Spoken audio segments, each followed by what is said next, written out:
once wrote these words. It was not about physical strength. It was 90% mental, 10% physical.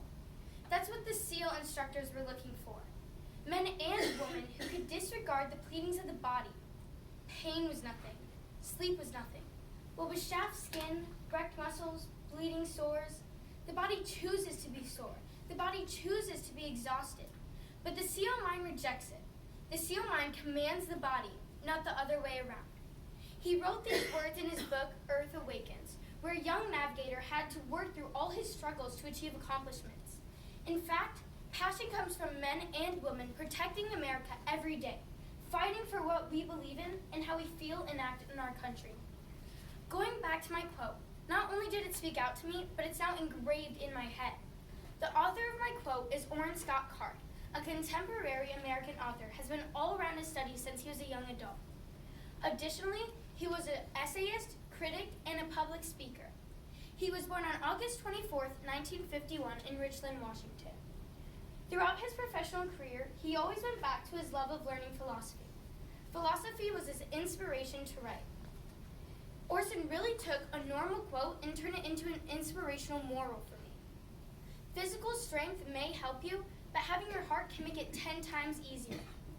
And a book we recently read in class was A Soldier's Heart, where a young boy joined the Army at only 15 years old.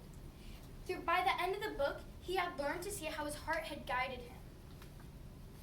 To be a true American, you must have passion.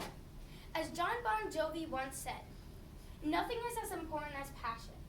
No matter what you do with your life, be passionate.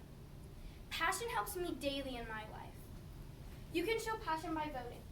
Showing support for our country by voting is one of the most patriotic things you can do. As census.gov.com once wrote, among 18 to 29-year-old voter turnout went from 20% in 2014 to 36% in 2018, a 79% jump. I'm not yet able to vote, but I sure will in the upcoming future. The eagle has always been an emblem of the United States of America. On June 20th, 1782, we chose the eagle as our bird.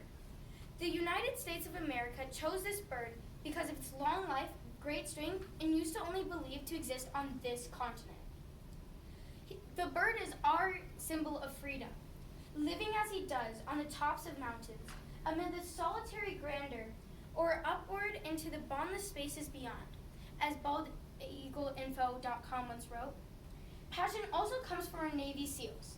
The SEALs must go through some of the most intense training in the world, just for our safety.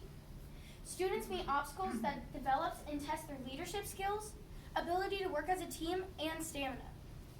For our country, we must build everybody up. We all have someone to rely on, whether it be our friends, family, teachers, or even employees. For me, I would like to say it'd be my family. Family is an incredibly special bond to have for me.